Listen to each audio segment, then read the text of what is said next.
Question number 21 में हम लोग आते हैं। इसमें कहा गया है आपके खाते में 15 अप्रैल 2024 को 25,000 रुपया है। ठीक है, 15 अप्रैल 2024 को 25,000 रुपये है। तो ये रकम जो होगा वो किस संकल्पना का उदाहरण होगा।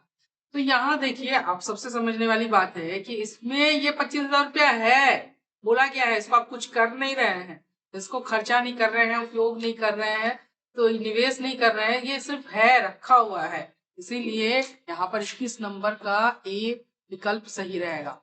22 नंबर में पूछा गया है मुद्रा वो है जो मुद्रा का कार्य करती है। मुद्रा वो है जो मुद्रा का कार्य करती है, ये परिभाषा किसकी है।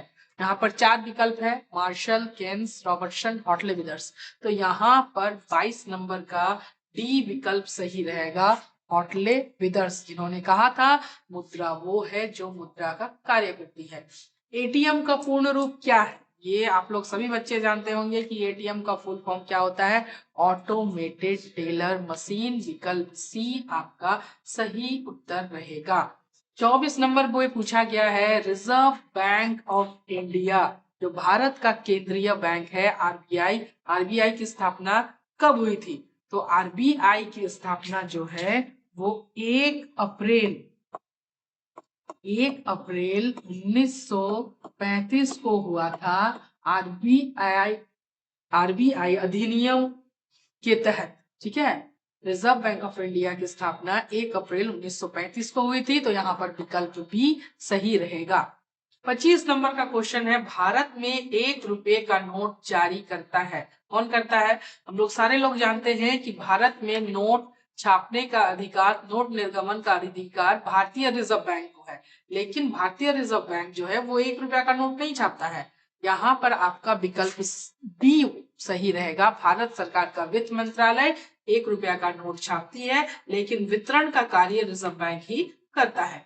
अब यहाँ पर 26 नंबर का प्रश्न है, जिसमें पूछा गया है कि कौन सा सत्य है, एमपीसी प्लस एमपीएस। तो पहले आप जानिए कि एमपीसी और एमपीएस जो है वो होता क्या है। ठीक है, तो एमपीसी जो होता है वो सीमांत उपभोग प्रवृत्ति को कहते हैं।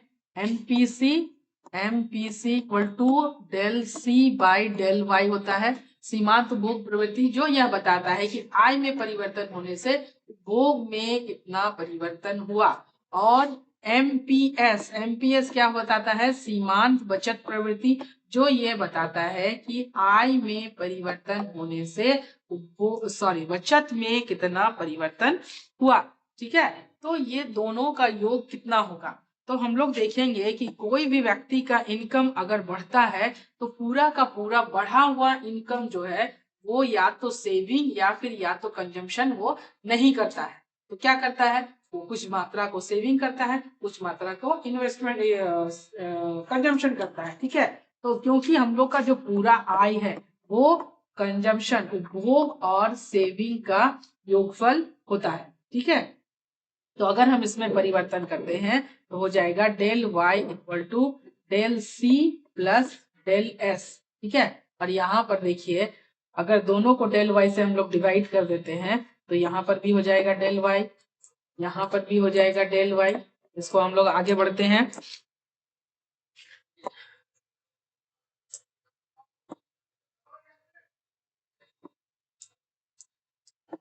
हम बताए थे y इक्वल टू क्या होता है, c प्लस एस होता है। अगर सब में परिवर्तन कर देंगे तो डेल y इक्वल टू हो जाएगा del c plus del S हो जाएगा। अगर दोनों तरफ हम डेल y से डिवाइड कर देते हैं तो उस परिस्थिति में del y by del y equal to del c plus del S by del y होगा। ये तो आपका डेल y 1 हो गया। इसको हम लोग लिख सकते हैं डेल c बटे del y plus del S बटे डेल वाई। ठीक है, अब यहाँ पर देख लीजिए कि यहाँ पर del C by del Y क्या था, एमपीसी था। तो ये हो गया आपका एमपीसी प्लस डेल एस बटे डेल वाई क्या था, एमपीएस था। तो हम लोग का विकल्प में MPC plus MPS equal to 1 जो है, जो ऑप्शन बी है वो सही रहेगा। अगला 27 नंबर है कि भारत का वित्तीय वर्ष की अवधि क्या है। तो ये हो जाएगा आपका 1 अप्रैल से 31 मार्च। ठीक है, आपका है प्रत्यक्ष कर, 28 नंबर में है प्रत्यक्ष कर के अंतर्गत किसको शामिल किया जाता है? तो पहले आप जानिए कि प्रत्यक्ष कर होता क्या है।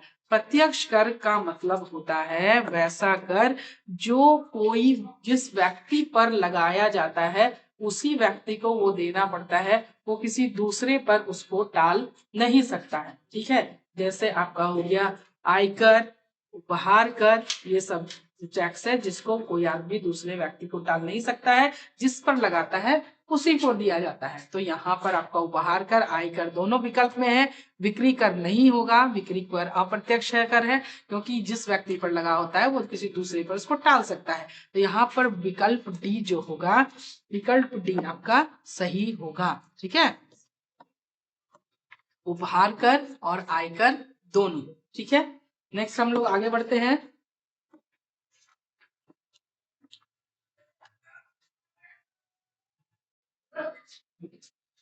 आगे हम लोग 29 क्वेश्चन पढ़ते हैं। 29 में क्या है, भुगतान संतुलन के अंतर्गत आती है। तो भुगतान संतुलन में आपका दृश्य और अदृश्य मध्य दोनों आती है, इसीलिए यहाँ पर विकल्प डी आपका सही रहेगा। बी और सी दोनों आता है। ठीक है, आगे है आपका व्यापार संतुलन के अंतर्गत क्या आता है। भुगतान संतुलन ज्यादा बड़ा होता है जिसमें दृश्य अदृश्य दोनों मदे आती है। व्यापार संतुलन उससे छोटा होता है क्योंकि इसमें सिर्फ और सिर्फ दृश्य मदों को शामिल किया जाता है, इसीलिए यहाँ पर विकल्प डी सही रहेगा, जो है वस्तुओं का आयात और निर्यात। ठीक है, तो इस तरह से हम लोग का 30 क्वेश्चन यहाँ कंप्लीट हुआ।